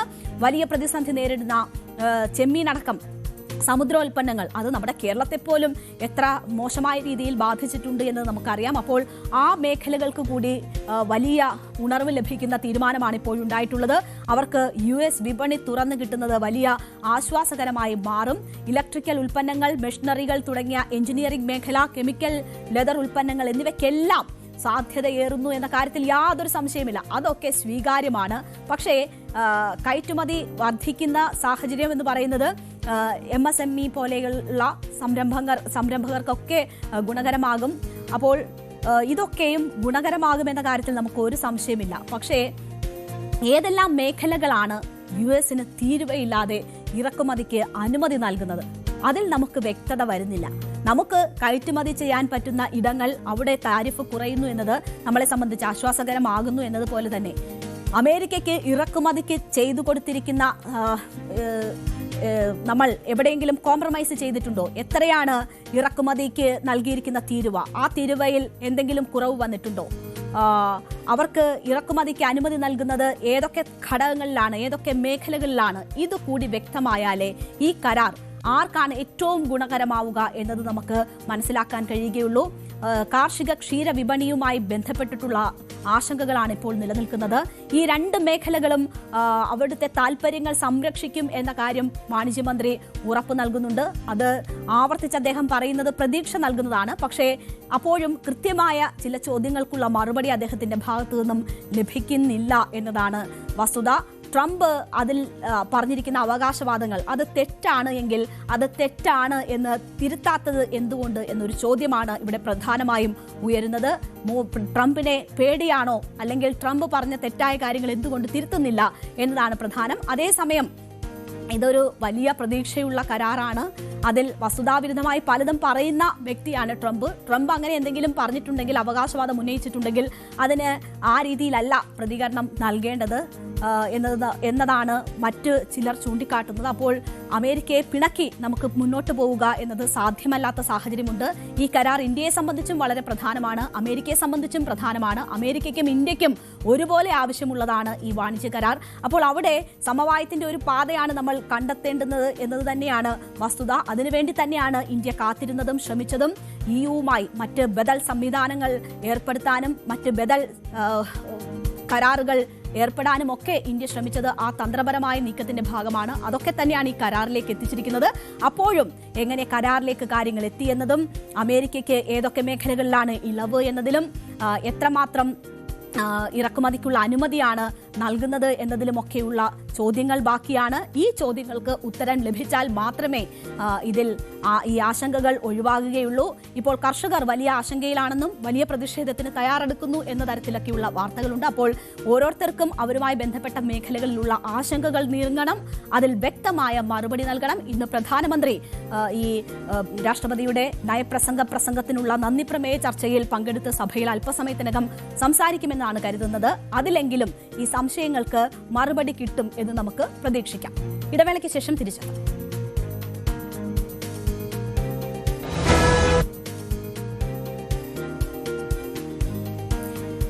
രാജ്യത്തെ തന്നെ ഏറ്റവും കരുത്തുറ്റ രാഷ്ട്രീയ നേതാക്കളിൽ ഒരാളാണ് മമതാ ബാനർജി.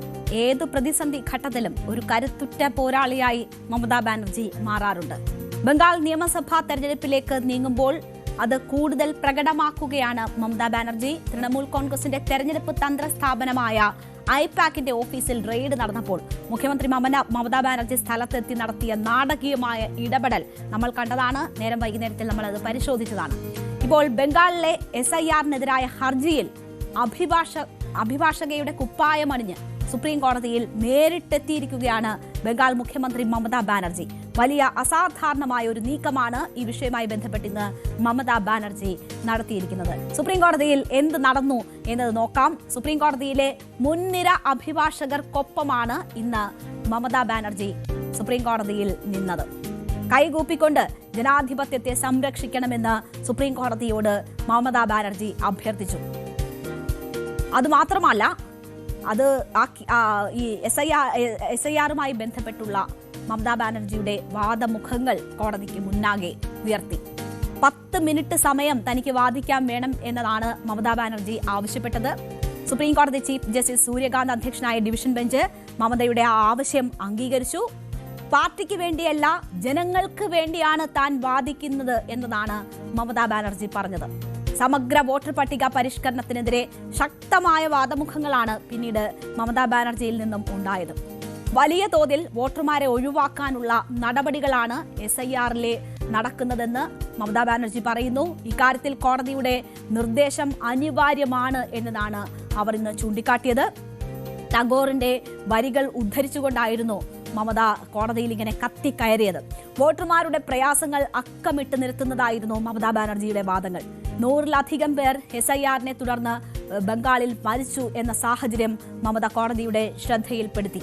23 വർഷം കാത്തിരുന്ന ശേഷം 3 മാസം കൊണ്ട് എന്തിനാണ് SIR നടത്താൻ കമ്മീഷൻ ശ്രമിക്കുന്നത്? എന്താണ് ഈ ധൃതിയുടെ പിന്നിലുള്ള കാരണം എന്നത് മമതാ ബാനർജി ചോദിക്കുന്നു. ഉത്സവ സീസൺ ആണ് എന്ന കാര്യം മമതാ ബാനർജി ചൂണ്ടിക്കാട്ടി. കമ്മീഷന്റെ ഭാഗത്ത് നിന്നുണ്ടാകുന്ന പിഴവുകൾ ചൂണ്ടിക്കാട്ടാൻ പല ഉദാഹരണങ്ങളും അവർ കോടതിക്ക് മുന്നിൽ ഉന്നയിച്ചു. വിവാഹശേഷം ഭർത്തൃ വീട്ടിലേക്ക് പോകുന്നവർ ഭർത്താവിന്റെ പേര് സർനെയിമായി ഉപയോഗിക്കുന്നു. അങ്ങനെ ചെയ്യുന്നവരെ ഉൾപ്പെടെ ഈ വോട്ടർ പട്ടികയിൽ നിന്ന് ഒഴിവാക്കുന്നതടക്കം കാര്യങ്ങളാണ് ബംഗാളിൽ നടക്കുന്നത്. അതിലൊക്കെ പ്രശ്നങ്ങളുണ്ട് എന്ന് മമതാ ബാനർജി കോടതിയുടെ ശ്രദ്ധയിൽ കൊണ്ടുവന്നു. പലവട്ടം കോടതി ഇടപെട്ടെങ്കിലും SIR-നെതിരായ വിമർശനങ്ങളും ആശങ്കകളും പങ്കിട്ടുകൊണ്ട് മമതാ ബാനർജിയുടെ വാദം പൂർത്തിയാക്കുകയായിരുന്നു. തെരഞ്ഞെടുപ്പ് കമ്മീഷൻ എതിർപ്പുന്നയിച്ചെങ്കിലും മമത വാദം തുടർന്നു. ബംഗാളിന് വേണ്ടി ഹാജരാകുന്ന അഭിഭാഷകർ ഇക്കാര്യങ്ങൾ ഫലപ്രദമായി ഉന്നയിക്കുന്നുണ്ടെന്ന് അറിയിച്ച് ചീഫ് ജസ്റ്റിസ് സൂര്യകാന്ത് ഇടപെട്ടു. എങ്കിലും അവസാനം വരെയും മമത വാദം തുടർന്നുകൊണ്ടേയിരുന്നു. ദയവായി ജനങ്ങളുടെ അവകാശം സംരക്ഷിക്കുമെന്ന അഭ്യർത്ഥനയോടുകൂടിയാണ് ഒടുവിൽ മമതാ ബാനർജി അവരുടെ വാദം അവസാനിപ്പിച്ചത്. കോടതിക്ക് നന്ദി അറിയിക്കുകയും ചെയ്തു. എന്തായാലും ഈ ഹർജിയുമായി ബന്ധപ്പെട്ട് തെരഞ്ഞെടുപ്പ് കമ്മീഷന്റെ മറുപടി തേടിയിരിക്കുകയാണ് സുപ്രീം കോടതി. തെരഞ്ഞെടുപ്പ് കമ്മീഷന് നോട്ടീസ് അയച്ചിട്ടുണ്ട് കോടതി. തിങ്കളാഴ്ച വീണ്ടും ഈ കേസ് പരിഗണിക്കും എന്നതാണ് മനസ്സിലാക്കുന്നത്. അപ്പോൾ 4 പതിറ്റാണ്ടിന് ശേഷമാണ് മമതാ ബാനർജി കോടതിയിൽ വാദിക്കുന്നത്. യഥാർത്ഥത്തിൽ മമതാ ബാനർജി ഒരു അഭിഭാഷകയാണ്. 4.5 പതിറ്റാണ്ടിന് ശേഷമാണ് ഇപ്പോൾ ഇങ്ങനെ വീണ്ടും കോടതിയിലേക്ക് എത്തുന്നത് എന്നതാണ് വസ്തുത. 1/2 നൂറ്റാണ്ട് മുൻപ് കൊൽക്കത്ത സർവകലാശാലയ്ക്ക് കീഴിലുള്ള ജോഗേഷ് ചന്ദ്ര ചൌധരി ലോ കോളേജിൽ നിന്നാണ് മമതാ ബാനർജി നിയമബിരുദം നേടിയത്. നിയമബിരുദം നേടിയ ശേഷം കൊൽക്കത്ത ഹൈക്കോടതിയിൽ അഭിഭാഷകയായി മമതാ ബാനർജി എൻറോൾ ചെയ്തിരുന്നു. പിന്നീട് അവിടെ നിന്നാണ് സജീവ രാഷ്ട്രീയത്തിലേക്ക് മമതാ ബാനർജി ഇറങ്ങിയത്. അപ്പോൾ മുഴുവൻ സമയ രാഷ്ട്രീയ പ്രവർത്തകയായി മാറിയതിനു ശേഷമാണ് ഈ അഭിഭാഷക ജോലി മമതാ ബാനർജി അവസാനിപ്പിച്ചത്. അതിനുശേഷമാണ് ഇന്ന് സുപ്രീം കോടതിയിൽ സ്വയം വാദിക്കാനായി മമതാ ബാനർജി എത്തിയത്. കൊൽക്കത്തയിലെ ജോഗമായ ദേവി കോളേജിൽ നിന്നാണ് ഹിസ്റ്ററിയിൽ ബിരുദം നേടിയത് മമതാ ബാനർജി. കൊൽക്കത്ത സർവകലാശാലയിൽ നിന്ന് ഇസ്ലാമിക് ഹിസ്റ്ററിയിൽ ബിരുദാനന്തര ബിരുദം നേടി. അങ്ങനെയുള്ള പിന്നീട് ശ്രീ ശിക്ഷായതൻ കോളേജിൽ നിന്ന് BEd എന്നിവ സ്വന്തമാക്കിയിട്ടുണ്ട്. കോടതിയിൽ ഇപ്പോൾ 4.5 പതിറ്റാണ്ടിന് ശേഷം മമതാ ബാനർജി വാദിക്കാനെത്തി.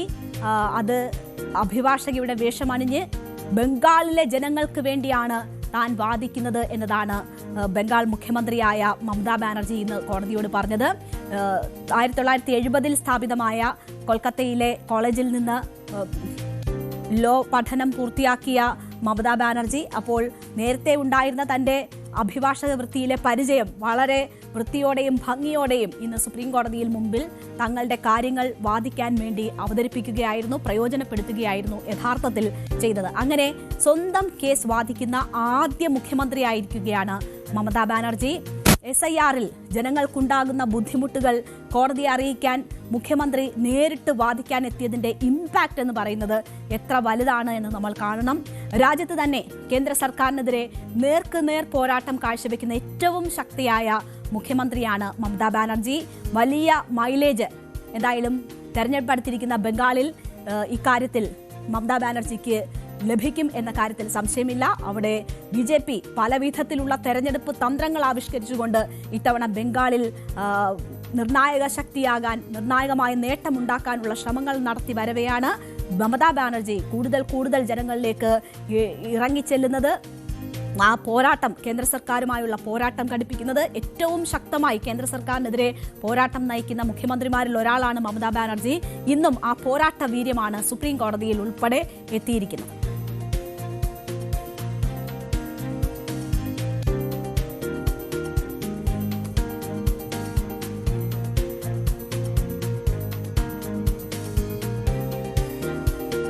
ഞാൻ തുടക്കത്തിൽ സൂചിപ്പിച്ചതുപോലെ തന്നെ ഉത്തർപ്രദേശിലെ ഒരു ദാരുണമായ സംഭവത്തിലേക്കാണ് പ്രേക്ഷകരുടെ ശ്രദ്ധ ക്ഷണിക്കുന്നത്. UPയിലെ ഗാസിയാബാദിൽ അമിതമായ ഓൺലൈൻ ഗെയിം ശീലത്തെ മാതാപിതാക്കൾ എതിർത്തതിനെ തുടർന്ന് 3 സഹോദരിമാർ കെട്ടിടത്തിന്റെ മുകളിൽ നിന്ന് ചാടി മരിച്ച സംഭവം. കുട്ടികൾ കൊറിയൻ ഓൺലൈൻ ഗെയിമുകൾക്ക് അടിമകളായിരുന്നു എന്നതാണ് മനസ്സിലാകുന്നത്. അമിതമായ ഓൺലൈൻ ഗെയിമിംഗ് ശീലത്തെ മാതാപിതാക്കൾ എതിർത്തിരുന്നു. അവർ ചില നിയന്ത്രണങ്ങൾ ഏർപ്പെടുത്തിയിരുന്നു. ഇതിനെ തുടർന്നാണ് കുട്ടികൾ ഇത്തരത്തിൽ പ്രവർത്തിച്ചത് എന്നതാണ് മനസ്സിലാക്കുന്നത്.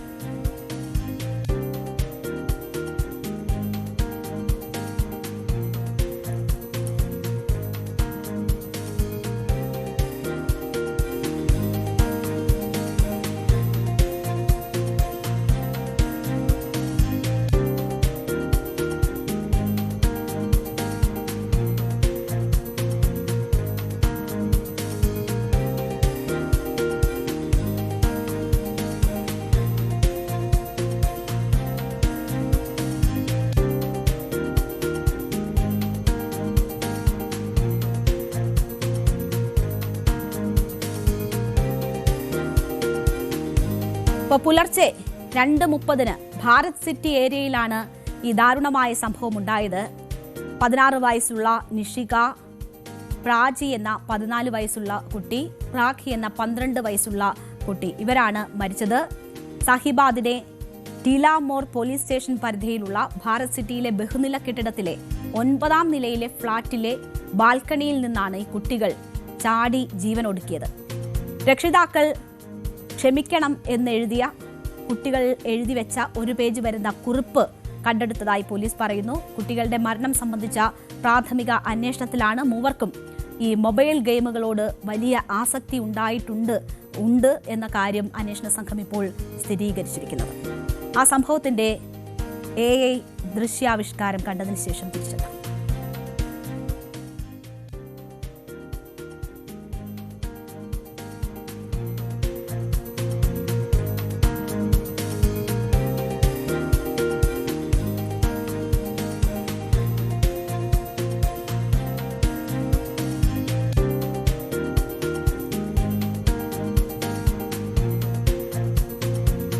അപ്പോൾ 16, 14, 12 വയസ്സുള്ള പെൺകുട്ടികളാണ്. അവരുടെ ദാരുണമായ മരണത്തിൻ്റെ ഞെട്ടലിലാണ് ഇപ്പോൾ പ്രദേശവാസികളും ബന്ധുക്കളുമെല്ലാം. കെട്ടിടത്തിൻ്റെ ബാൽക്കണിയിലേക്ക് കസേര ഉപയോഗിച്ചാണ് ഈ കുട്ടികൾ കയറിയത്. കുട്ടികൾ ഓരോരുത്തരായി എന്നിട്ട് ചാടുകയായിരുന്നു എന്നാണ് പറയുന്നത്. ഗുരുതരമായി പരിക്കേറ്റ കുട്ടികളെ ആശുപത്രിയിൽ പ്രവേശിപ്പിച്ചുവെങ്കിലും അതിനു മുൻപ് തന്നെ അവരുടെ മരണം സ്ഥിരീകരിച്ചു. കുട്ടികൾ മൊബൈൽ ഫോണുകളിൽ ധാരാളം സമയം ചെലവഴിച്ചിരുന്നു. അത് കൊറിയൻ ഓൺലൈൻ ടാസ്ക് അടിസ്ഥാനമാക്കിയുള്ള ഗെയിമിംഗ് ആപ്പിൽ ആണ് അവർ ഏർപ്പെട്ടിരുന്നത്. അങ്ങനെയുള്ള വിവരങ്ങളാണ് പ്രാഥമിക അന്വേഷണത്തിൽ കണ്ടെത്തിയിരിക്കുന്നത്. പോലീസ് കുടുംബാംഗങ്ങളുടെ മൊഴിയെടുത്തിട്ടുണ്ട്. ഇതുമായി ബന്ധപ്പെട്ട് പെൺകുട്ടികളുടെ മൊബൈൽ ഫോണുകളും അവരുടെ ഡിജിറ്റൽ ഉപകരണങ്ങളും പോലീസ് പരിശോധിച്ചു വരികയാണ്. ഓൺലൈൻ സംഭാഷണങ്ങളും ആപ്പ് ഉപയോഗ ചരിത്രവും വിശകലനം ചെയ്യാൻ സൈബർ വിദഗ്ധരുടെ സഹായം തേടും അന്വേഷണ സംഘം. നമുക്കറിയാം, കോവിഡ് കാലം മുതൽ സഹോദരിമാർ ഓൺലൈൻ എല്ലാ കുട്ടികളും ആ സമയത്തൊക്കെ കൂടുതൽ ഈ മൊബൈൽ ഉപയോഗത്തിലൊക്കെ കടന്നിട്ടുണ്ട്. സമാനമായി ഇവിടുത്തെ ഈ 3 കുട്ടികളും ഈ കോവിഡ് കാലം മുതൽ ഓൺലൈൻ ഗെയിമിങ്ങിന് അമിതമായ താല്പര്യം കാണിച്ചിരുന്നു എന്നതാണ് ബന്ധുക്കൾ പറയുന്നത്, കുടുംബാംഗങ്ങൾ തന്നെ പറയുന്നത്. ആ വിവരം പോലീസിന് ലഭിച്ചിട്ടുണ്ട്. ഓൺലൈൻ ടാസ്ക് അധിഷ്ഠിത ഇന്ററാക്റ്റീവ് ഗെയിമായ ലവ് ഗെയിം പോലുള്ളവയുടെ കുട്ടികൾ അമിത ഉപയോഗം നടത്തിയിരുന്നു എന്നതാണ് മനസ്സിലാക്കിയിരിക്കുന്നത്. അതിനോട് അവർ അമിതമായ താല്പര്യം കാണിച്ചിരുന്നു. ഇതിന് അടിമപ്പെട്ടതോടെ ഈ കുട്ടികൾ സ്കൂളിൽ പോകുന്നത് മുടങ്ങി. ഗെയിം കളിച്ച് അതിൽ ഭ്രമിച്ച് അതിൽ മാത്രം തൽപരരായിരുന്നു ഈ കുട്ടികൾ. അവർ തങ്ങൾ ഇന്ത്യക്കാരല്ല, കൊറിയൻ രാജകുമാരിമാരാണ് എന്ന് കരുതുകയും അത് മറ്റുള്ളവരോട് പറയുകയും ഒക്കെ ചെയ്തിരുന്നു എന്ന് അറിയുന്നു. കുട്ടികളുടെ മുറിയിൽ നിന്ന് കണ്ടെടുത്ത ഡയറി കുറിപ്പുകളിൽ ഇക്കാര്യങ്ങൾ സൂചിപ്പിച്ചിട്ടുണ്ട്. ഒപ്പം ഈ പ്രദേശവാസികൾ അവരുമായി അടുത്ത് ഇടപഴകിയവരൊക്കെയും തന്നെ ഇത്തരം വിവരങ്ങളാണ് പുറത്തുവിടുന്നത്.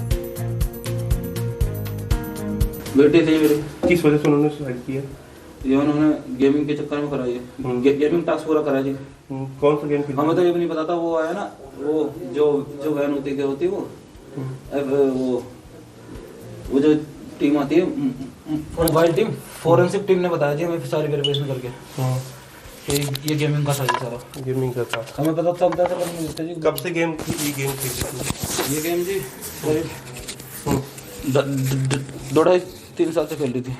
किस तरीके का टास्क उन्होंने आपको बताया कि वो कह रही थी हमें कोरिया जाना है, हमें कोरिया जाना है। मैंने हम कोरिया को जाएंगे, कोरिया का को जाएंगे, ये था जी बस। तो कब की ये घटना थी? आप कहाँ थे उस वक्त? मैं बाहर वाले रूम में सो रहा था, मेरी वाइफ अंदर वाले रूम में सो रही थी और उन्होंने यहाँ से आके पानी पीने के बहाने जंप लगा दिया। क्या अंदर से लोग लगा लिया था। क्या उस समय भी वो गेम खेल रही थी? उस समय उनके पास फोन था, बट मैंने देखा नहीं गेम था। फोन वो फेंक के गया, फोन वो पुलिस वाले ले गए। അപ്പോൾ കൂട്ടുകാരോട് അടുത്തിടപഴകുന്നവർക്കൊക്കെ ഈ കാര്യങ്ങളൊക്കെ അറിയാം. അങ്ങനെ പഠനം പോലും മുടങ്ങുന്ന ഒരു സാഹചര്യത്തിലാണ് മാതാപിതാക്കൾ കർശനമായി ഇതിൽ ഇടപെടുന്നത്. ഇങ്ങനെ പോകാൻ കഴിയില്ല എന്നും ഗെയിം കളിച്ചിരിക്കാതെ സ്കൂളിൽ പോകണമെന്നും ഒക്കെയുള്ള നിർദ്ദേശം കുട്ടികളുടെ അമ്മ കുട്ടികൾക്ക് നൽകി. ഇതോടെയാണ് അവർക്ക് വീട്ടിൽ പ്രശ്നങ്ങൾ ഉണ്ടാവുകയും ഈ 3 കുട്ടികളും ജീവനൊടുക്കാൻ തീരുമാനിക്കുകയും ചെയ്തത്. ആത്മഹത്യാക്കുറിപ്പിൽ ഇവർ ഈ കാര്യങ്ങൾ സൂചിപ്പിച്ചിട്ടുണ്ട്. അച്ഛനും അമ്മയും ക്ഷമിക്കണം എന്നതാണ് അവർ പറയുന്നത്. ഇതാണ് യഥാർത്ഥ ജീവിതമെന്നും അവർ അതിൽ എഴുതിയിട്ടുണ്ട്. അവരുടെ യഥാർത്ഥ ജീവിതം എന്ന് പറയുന്നത് അവർ വിശ്വസിച്ചിരുന്ന കാര്യങ്ങളാണ്. അങ്ങനെയാണ് പുലർച്ചെ 2 മണിയോടെ ഫ്ലാറ്റിലെ പൂജാമുറിയിൽ കയറി അതിൻ്റെ ഉയരത്തിലുള്ള ജനാലകളിലൊന്ന് അഴിയില്ലാത്തതായിരുന്നു. അത് തുറന്ന ശേഷം അവിടെ കസേരയിട്ട് അവിടെ നിന്ന് ഓരോരുത്തരായി പുറത്തേക്ക് ചാടി എന്നതാണ് മനസ്സിലാകുന്നത്. നമുക്ക് സമാനമായ ഒരു സംഭവം ഈ അടുത്ത് നമ്മൾ കേരളത്തിൽ കേട്ടത്, സമാനം എന്ന് പറയാമോ, എറണാകുളം തിരുവാങ്കുളത്താണ്. ഇൻസ്റ്റഗ്രാം സുഹൃത്തായ ഒരു കൊറിയൻ യുവാവിൻ്റെ മരണത്തിൽ മനംനൊന്ത് +1 വിദ്യാർത്ഥിനി ആത്മഹത്യ ചെയ്ത ഒരു സംഭവം ഉണ്ടായി. ആദിത്യ എന്ന് പറയുന്ന കുട്ടിയാണ് മരിച്ചത്. വീട്ടിൽ നിന്ന് സ്കൂളിലേക്കെന്ന് പറഞ്ഞു പോയ പെൺകുട്ടിയെ പിന്നീട് വീടിന് സമീപത്തെ ക്വാറിയോട് ചേർന്നുള്ള വെള്ളക്കെട്ടിൽ മരിച്ച നിലയിൽ കണ്ടെത്തുകയായിരുന്നു. പെൺകുട്ടിയുടെ ആത്മഹത്യാക്കുറിപ്പ് പോലീസ് കണ്ടെടുത്തു. ഇൻസ്റ്റഗ്രാം വഴി പരിചയപ്പെട്ട കൊറിയൻ യുവാവിന്റെ മരണത്തിൽ മനംനൊന്താണ് ജീവൻ ഒടുക്കുന്നത് എന്നാണ് ആത്മഹത്യാക്കുറിപ്പിൽ പറഞ്ഞിരുന്നത്. ആദിത്യയുടെ ബാഗ് പരിശോധിച്ചപ്പോഴാണ് അതിൽ നിന്നും ആത്മഹത്യാക്കുറിപ്പ് ലഭിച്ചത്. അപ്പോൾ അടുത്ത കാലത്തായി ഈ കുട്ടികൾക്കിടയിൽ കൊറിയൻ സംഗീതത്തോടും സിനിമയോടും വല്ലാത്ത ആഭിമുഖ്യം വളർന്നു വരുന്നുണ്ട്. അത് എല്ലായിടത്തും ഉണ്ട്. മണിക്കൂറുകളോളം മൊബൈലിൽ കൊറിയൻ വീഡിയോകൾ കണ്ട് സമയം കളയുന്ന കുട്ടികളുണ്ട്. സങ്കല്പ ലോകത്താണ് അവർ ജീവിക്കുന്നത്. അവർ ആ വഴിയുള്ള പ്രണയങ്ങളിലേക്ക് വീണു പോകുന്നുണ്ട്. ആദിത്യയും ഇത്തരത്തിൽ കൊറിയൻ സംഗീതത്തിൻ്റെ ഒരു ആരാധികയായിരുന്നു.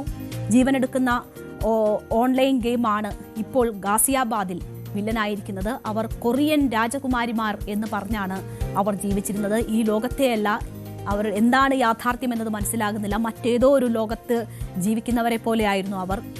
അപ്പോൾ നമ്മുടെ ഈ തലമുറയ്ക്ക്, ജെൻസി തലമുറയ്ക്ക് എന്ത് സംഭവിക്കുന്നു? ഈ കൊറിയൻ ആഭിമുഖ്യം എന്ന് പറയുന്നത്, കെ പോപ്പിനോടൊക്കെയുള്ള ആരാധന എന്ന് പറയുന്നത് ഒരു തരത്തിൽ നമുക്ക് കുറ്റം പറയാൻ പറ്റുന്നതല്ല. മറ്റ് സംസ്കാരങ്ങൾ അറിയുന്നതും പരിചയപ്പെടുന്നതും ഇഷ്ടപ്പെടുന്നതും ആ സിനിമകളും സംഗീതവും ഒക്കെ കേൾക്കുന്നതൊക്കെ നല്ലതാണ്. പക്ഷേ അതിനോട് വല്ലാത്തൊരു ഭ്രമം നമ്മുടെ കുട്ടികളിൽ ഉണ്ടായി പോകുന്നു. അത് ഇപ്പോൾ ഇത് ഓൺലൈൻ ഗെയിമിങ്ങിലൂടെ വന്നതാണ്. ആദിത്യയുടേത് മറ്റൊരു സംഭവമാണ്. കൊറിയൻ യുവാവ്, യഥാർത്ഥത്തിൽ അങ്ങനെ ഒരു യുവാവ് ഉണ്ടായിരുന്നോ ഇല്ലയോ എന്ന് പോലും അറിയില്ല. അപ്പോൾ പലതും മരണക്കെണിയായി മാറുന്നിടത്താണ് ഈ പ്രശ്നങ്ങൾ ഉണ്ടാകുന്നത്. വല്ലാത്ത ഭ്രമം കുട്ടികളിൽ ഉണ്ടാകുന്നു. അവർ ആവശ്യത്തിലധികം സമയം ഇതുപോലെയുള്ള ഡിജിറ്റൽ ഡിവൈസുകളിൽ സമയം ചെലവഴിക്കുന്നു. അവർ മറ്റേതോ ലോകത്താകുന്നു. അവർ എന്താണ് അവരുടെ യഥാർത്ഥ ലക്ഷ്യങ്ങൾ എന്നത് മറന്നു പോകുന്നിടത്താണ് ഈ വലിയ അപകടം പതിയിരിക്കുന്നത്. ഇപ്പോൾ ഗാസിയാബാദിലെ ഈ സംഭവം 3 കുട്ടികളെ ഒരു കുടുംബത്തിൽ നഷ്ടപ്പെടുക എന്ന് പറയുമ്പോൾ അതുണ്ടാക്കുന്ന വേദന എത്രമാത്രം വലുതാണെന്ന് നമുക്കറിയാം. അപ്പോൾ ഓരോ കുടുംബത്തിലും ഇതിൻ്റെ ചെറുതും വലുതുമായ വേർഷൻസ് ഉണ്ട്. ജെൻസി എന്ന് പറയുന്നത് ഏറ്റവും കൂടുതൽ സമയം ഈ ഡിജിറ്റൽ ഡിവൈസുകളിൽ അവരുടെ സമയം ചെലവഴിക്കുകയാണ്. മില്ലനിയത്തിനേക്കാൾ വളരെ വേഗം ജെൻസികൾ പ്രായമാകുന്നു എന്നാണ് പറയപ്പെടുന്നത്. അതായത് അവർക്ക് ആരോഗ്യത്തിനും ആരോഗ്യ സംരക്ഷണത്തിലും ഒന്നും യാതൊരു ശ്രദ്ധയുമില്ല. ഭാവിയെക്കുറിച്ചുള്ള ആശങ്കകളില്ല. അവർ മറ്റൊരു ലോകത്ത് കുറേ പേരെങ്കിലും പെട്ടുപോയിരിക്കുന്നു എന്ന സാഹചര്യമാണ്. അപ്പോൾ നമ്മൾ എങ്ങനെ അത് മാനേജ് ചെയ്യണമെന്നത് സംബന്ധിച്ച് കൂടുതൽ പരിശോധനകളും ശ്രദ്ധയും ഒക്കെ കൊടുക്കേണ്ടുന്ന സമയമാണ്. എന്തായാലും ഗാസിയാബാദിലേത് വലിയ ദാരുണമായ സംഭവമാണ്. അതൊരിക്കലും മറ്റൊരിടത്ത് ആവർത്തിക്കപ്പെടാൻ പാടില്ലാത്തതാണ്. നമ്മളുടെ നാട്ടിലും വീഡിയോ ഗെയിമുകളുമായി ബന്ധപ്പെട്ടൊക്കെയുള്ള നിരവധി സംഭവങ്ങൾ ഉണ്ടായിട്ടുണ്ട്. ഇപ്പോഴും അതൊക്കെ ഇങ്ങനെ മരണത്തിന്റെ വല വിരിച്ച് കാത്തിരിക്കുന്നുണ്ട് എന്നതാണ്. കുട്ടികളെ കൂടുതൽ ശ്രദ്ധിക്കുക, നിരീക്ഷിക്കുക, അവരെ ചേർത്ത് പിടിക്കുക എന്നതിലൂടെ മാത്രമേ ഈ ആപത്തിൽ നിന്ന് അവരെ നമുക്ക് രക്ഷിക്കാൻ കഴിയുകയുള്ളൂ. അപ്പോൾ ഇതൊക്കെയും ഓരോ ഓർമ്മപ്പെടുത്തലാണ്. ഇത്തരം സംഭവങ്ങൾ ആവർത്തിക്കപ്പെടാതിരിക്കട്ടെ. നമുക്കിനി മറ്റ് ചില പ്രധാനപ്പെട്ട വാർത്തകൾ വളരെ വേഗത്തിൽ നോക്കാം. മണിപ്പൂരിലെ രാഷ്ട്രപതി ഭരണം പിൻവലിച്ചു. കേന്ദ്രം ഇത് സംബന്ധിച്ച വിജ്ഞാപനം പുറത്തിറക്കി. കലാപത്തെ തുടർന്ന് 1 വർഷം മുൻപാണ് മണിപ്പൂരിൽ രാഷ്ട്രപതി ഭരണം ഏർപ്പെടുത്തിയത്. മണിപ്പൂരിൽ പുതിയ സർക്കാർ രൂപീകരണം ഉടനുണ്ടാകും. യൂണം ഖേംചന്ദ് സിംഗ് മുഖ്യമന്ത്രിയാകും. കുക്കി വിഭാഗത്തിൽ നിന്നുള്ള വനിതയും നാഗ വിഭാഗത്തിന്റെ പ്രതിനിധിയുമായ നെംച കിത്ഗൻ ഉപമുഖ്യമന്ത്രിയാകും. സർക്കാർ ഉണ്ടാക്കാനുള്ള അവകാശവാദം ഇതിനോടകം ഉന്നയിച്ചു. കേന്ദ്ര സർക്കാരിനെ വിമർശിച്ച് രാജ്യസഭയിൽ കമൽ ഹാസന്റെ ആദ്യ പ്രസംഗം. വോട്ട് ചെയ്യാനുള്ള ജനങ്ങളുടെ അവകാശം കവർന്നെടുക്കുകയാണ് കേന്ദ്ര സർക്കാർ SIR-ലൂടെ ചെയ്യുന്നതെന്ന് കമൽ ഹാസൻ. കുട്ടികളും ജെൻസി തലമുറയും എല്ലാം കാണുകയാണ്. പുരോഗമന ജനാധിപത്യത്തോടൊപ്പം വളരാൻ അനുവദിക്കണമെന്ന് കമൽ ഹാസൻ. പാർലമെന്റ് മന്ദിരത്തിന് മുന്നിൽ പ്രതിപക്ഷ നേതാവ് രാഹുൽ ഗാന്ധിയും കേന്ദ്ര റെയിൽവേ സഹമന്ത്രി രവനീത് ബിട്ടുവുമായി വാക്കുതർക്കം. സസ്പെൻഡ് ചെയ്യപ്പെട്ട കോൺഗ്രസ് എംപിമാർ പാർലമെന്റ് കവാടത്തിൽ സമരം ചെയ്യുന്നതിനിടെയായിരുന്നു തർക്കം. സമരം ചെയ്യുന്ന എംപിമാർക്ക് അടുത്തേക്ക് രാഹുൽ ഗാന്ധി എത്തിയപ്പോൾ അതുവഴി വന്ന കേന്ദ്ര സഹമന്ത്രി യുദ്ധം ജയിച്ചു വന്ന് ഇവിടെ ഇരിക്കുകയായിരിക്കും അല്ലേ എന്ന് ചോദിച്ച് പരിഹസിച്ചു. കേന്ദ്രമന്ത്രി ബിട്ടുവിനെ ചൂണ്ടി ഇതാ ഒരു ചതിയൻ കടന്നുവരുന്നു എന്നായിരുന്നു രാഹുൽ ഗാന്ധിയുടെ പ്രതികരണം. തുടർന്ന് ബിട്ടുവും കോൺഗ്രസ് എംപിമാരും തമ്മിൽ വാക്കുതർക്കമുണ്ടായി. കോൺഗ്രസ് നേതാവായിരുന്ന രവനീത് ബിട്ടു കഴിഞ്ഞ വർഷം മാർച്ചിലാണ് BJP-യിൽ ചേർന്നത്. കേന്ദ്ര ബജറ്റിൽ കേരളത്തോടുള്ള കടുത്ത അവഗണനയ്ക്കെതിരെ നിയമസഭയിൽ പ്രമേയം. ശബരിമല സ്വർണ്ണക്കൊള്ളയിൽ സഭ ബഹിഷ്കരിച്ച പ്രതിപക്ഷത്തിന്റെ അസാന്നിധ്യത്തിലാണ് മുഖ്യമന്ത്രി പ്രമേയം അവതരിപ്പിച്ചതും പാസാക്കിയതും. കേരളത്തിന്റെ 29 ആവശ്യങ്ങളിൽ ഒന്നുപോലും പരിഗണിച്ചില്ല. എയിംസിന്റെ കാര്യത്തിൽ തുടരുന്ന മൗനം മുതൽ തൊഴിലുറപ്പ് പദ്ധതി വിഹിതം വെട്ടിക്കുറച്ചതുവഴി കേരളത്തിനുണ്ടാക്കിയ കനത്ത സാമ്പത്തിക നഷ്ടവും എണ്ണിപ്പറയുന്നതായിരുന്നു പ്രമേയം. ഏകകണ്ഠമായി പ്രമേയം പാസാക്കുകയാണെന്ന് സ്പീക്കർ അറിയിച്ചു. പ്രമേയം അവതരിപ്പിക്കുന്ന കാര്യം ഔദ്യോഗികമായി അറിയിച്ചില്ലെന്ന നിലപാടിൽ പ്രതിപക്ഷം. കോന്നി മെഡിക്കൽ കോളേജിൽ തീപിടുത്തം. മെഡിക്കൽ കോളേജിലെ പ്രധാന കെട്ടിടത്തോട് ചേർന്നുള്ള ജനറേറ്റർ റൂമിലാണ് തീ ഉണ്ടായത്. രോഗികൾ കിടക്കുന്ന വാർഡുകളിൽ പുക ഉയർന്നതോടെ രോഗികളും കൂട്ടിരിപ്പുകാരും ഉൾപ്പെടെയുള്ളവർ ഉടൻ പുറത്തിറങ്ങി. കോന്നിയിൽ നിന്ന് ഫയർഫോഴ്സിന്റെ 2 യൂണിറ്റുകളും പത്തനംതിട്ടയിൽ നിന്ന് 1 യൂണിറ്റും സ്ഥലത്തെത്തി തീ നിയന്ത്രണ വിധേയമാക്കി. സുരക്ഷാ മുൻകരുതലിന്റെ ഭാഗമായി ജനറേറ്റർ റൂമിൽ സ്റ്റോക്ക് ചെയ്തിരുന്ന ഡീസൽ ഫയർഫോഴ്സ് ഉദ്യോഗസ്ഥർ പുറത്തേക്ക് ഒഴുക്കിക്കളഞ്ഞു. ജനറേറ്റർ റൂം പൂർണ്ണമായും കത്തിനശിച്ചു. തിരുവനന്തപുരം നഗരസഭാ പരിധിയിൽ പുതിയ സർവീസുകൾ നടത്താൻ KSRTC നഗരസഭാ നേതൃത്വവുമായുള്ള ചർച്ചയ്ക്ക് പിന്നാലെയാണ് നടപടി. 29 സ്ഥലങ്ങളിലെ ഇടറോഡുകളിൽ ബസ് സർവീസിന്റെ ആവശ്യകത അറിയിച്ചിരുന്നുവെന്നും ഇതിൽ 23 റൂട്ടുകളിൽ ബസ് സർവീസ് ഉടൻ ആരംഭിക്കുമെന്നും VV രാജേഷ്. എയിംസ് കേരളത്തിലേക്ക് വരുമെന്ന അവകാശവാദത്തിനിടെ കേന്ദ്ര സഹമന്ത്രി സുരേഷ് ഗോപിയുടെ മറ്റേ മോനെ എന്ന അധിക്ഷേപത്തിൽ വിശദീകരണവുമായി BJP നേതാവ് ശോഭാ സുരേന്ദ്രൻ. അദ്ദേഹം ഉദ്ദേശിച്ചത് പൊന്നുമോനെ എന്നാണ്, വാക്കല്ല പ്രവൃത്തിയാണ് നോക്കേണ്ടതെന്ന് ശോഭ. കേരളത്തിലെ 3 ധാതുക്കൾ കേന്ദ്രത്തിന് അവകാശപ്പെട്ടതാണ്, സംസ്ഥാനത്തിന് അതിൽ അവകാശമില്ല. കേരള സർക്കാരിന് അവകാശപ്പെട്ട മൈനർ മിനറൽസ് ഏതൊക്കെയെന്ന് വ്യവസായ മന്ത്രി വ്യക്തമാക്കണമെന്ന് ശോഭാ സുരേന്ദ്രൻ. മലപ്പുറം പൊന്നാനി കുണ്ടക്കടവ് ജംഗ്ഷനിൽ തെരുവുനായ ആക്രമണത്തിൽ 6 പേർക്ക് പരിക്ക്. പരിക്കേറ്റവരെ പൊന്നാനി താലൂക്ക് ആശുപത്രിയിൽ പ്രവേശിപ്പിച്ചു. ബുധനാഴ്ച രാവിലെയായിരുന്നു സംഭവം. പ്രദേശവാസികളായ റിസ്വാന, സാജിദ, റീന, അൽക്ക, നിമ, ജുബൈറിയ എന്നിവരെയാണ് നായ ആക്രമിച്ചത്. കോട്ടയം കോരുത്തോട് കൊമ്പുകുത്തിയിൽ വീട്ടിൽ നിന്നും രാജവെമ്പാലയെ പിടികൂടി. കൊമ്പുകുത്തി സ്വദേശി സത്യൻ മുത്തേരിയുടെ വീട്ടിൽ നിന്നാണ് രാജവെമ്പാലയെ പിടികൂടിയത്. തലനാരിഴയ്ക്കാണ് രാജവെമ്പാലയുടെ ആക്രമണത്തിൽ നിന്നും വീട്ടുകാർ രക്ഷപ്പെട്ടത്. വനം വകുപ്പ് എത്തി പാമ്പിനെ പിടികൂടി. കൊല്ലം ESI മെഡിക്കൽ കോളേജിലേക്ക് യുവമോർച്ച പ്രതിഷേധം. സംസ്ഥാന സർക്കാർ അനാസ്ഥ കാട്ടുന്നുവെന്നാരോപിച്ചാണ് പ്രതിഷേധം. DMO ഓഫീസ് യുവമോർച്ച പ്രവർത്തകർ ഉപരോധിച്ചു. അരൂരിൽ ഷാനിമോൾ ഉസ്മാനെതിരെ പോസ്റ്റർ. അരൂരിൽ ദേശാടന പക്ഷികളെ UDF സ്ഥാനാർത്ഥിയായി വേണ്ടെന്നാണ് പോസ്റ്റർ. അരൂരുകാർ UDF സ്ഥാനാർത്ഥിയാകട്ടെ എന്ന് പോസ്റ്ററിൽ പറയുന്നു. യൂത്ത് കോൺഗ്രസിന്റെ പേരിലാണ് പോസ്റ്റർ. കോഴിക്കോട് തിരുവമ്പാടി മരക്കാട്ടുപുറത്ത് പിക്കപ്പ് മറിഞ്ഞ് അപകടം. വയനാട്ടിലേക്ക് ലോഡുമായി പോകുന്ന പിക്കപ്പ് ജീപ്പാണ് മറിഞ്ഞത്. ആർക്കും പരിക്കില്ല. ടയർ പൊട്ടിയതാണ് അപകട കാരണം. രാവിലെ 11:30യോടെയാണ് അപകടമുണ്ടായത്. പാലക്കാട് തൃത്താലയിൽ വൈദ്യുതി ലൈനിൽ കുടുങ്ങിയ പ്രാവിന് രക്ഷകരായി KSEB ജീവനക്കാർ. 11 kV ലൈനിലാണ് പറക്കാനാവാതെ പ്രാവ് കുരുങ്ങി തലകീഴായി കുടുങ്ങിയത്. വിവരമറിഞ്ഞെത്തിയ പടിഞ്ഞാറങ്ങാടി KSEB ജീവനക്കാർ ലൈൻ ഓഫാക്കി രക്ഷിച്ചു. കൊല്ലം കൊട്ടാരക്കരയിൽ ചുരിദാർ ധരിച്ചെത്തിയ പ്രധാന അധ്യാപികയെ സ്കൂളിൽ പ്രവേശിപ്പിച്ചില്ലെന്ന് പരാതി. കൊട്ടാരക്കര നടുവത്തൂർ ഈശ്വരവിലാസം ഹയർ സെക്കൻഡറി സ്കൂളിലായിരുന്നു സംഭവം. പ്രധാന അധ്യാപിക സിന്ധു S നായർക്കാണ് മോശം അനുഭവമുണ്ടായത്. സ്കൂൾ മാനേജറുടെ നിർദ്ദേശപ്രകാരം ഗേറ്റ് കീപ്പറാണ് അധ്യാപികയെ തടഞ്ഞത്. തുടർന്ന് അധ്യാപിക ഗേറ്റിന് മുന്നിലിരുന്ന് പ്രതിഷേധിച്ചു. അധ്യാപികയെ തടഞ്ഞിട്ടില്ലെന്ന് മാനേജറുടെ വിശദീകരണം. സമൂഹ മാധ്യമത്തിലൂടെ അധിക്ഷേപിച്ച കേസിൽ കോഴിക്കോട് സ്വദേശി ദീപക് ജീവനൊടുക്കിയതിൽ പ്രതി ഷിംജിതയുടെ ജാമ്യാപേക്ഷ പരിഗണിക്കുന്നത് മാറ്റി.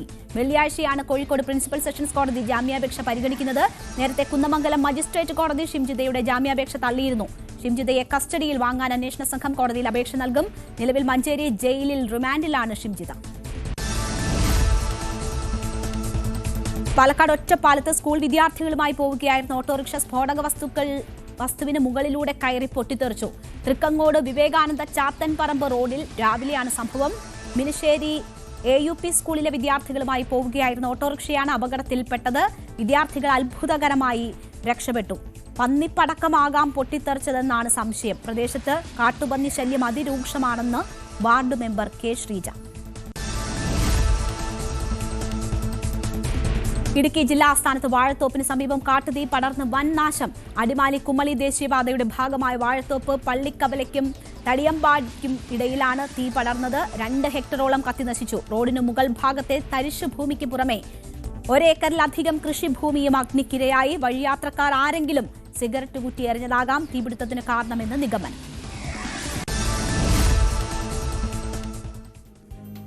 അപ്പോൾ ഇന്നത്തെ നമ്മുടെ നേരം വൈകുന്നേരത്തിന്റെ സമയം ഇവിടെ അവസാനിക്കുകയാണ്. ഇടവേളയ്ക്ക് ശേഷം ലൈവ് at 6 കാണാം.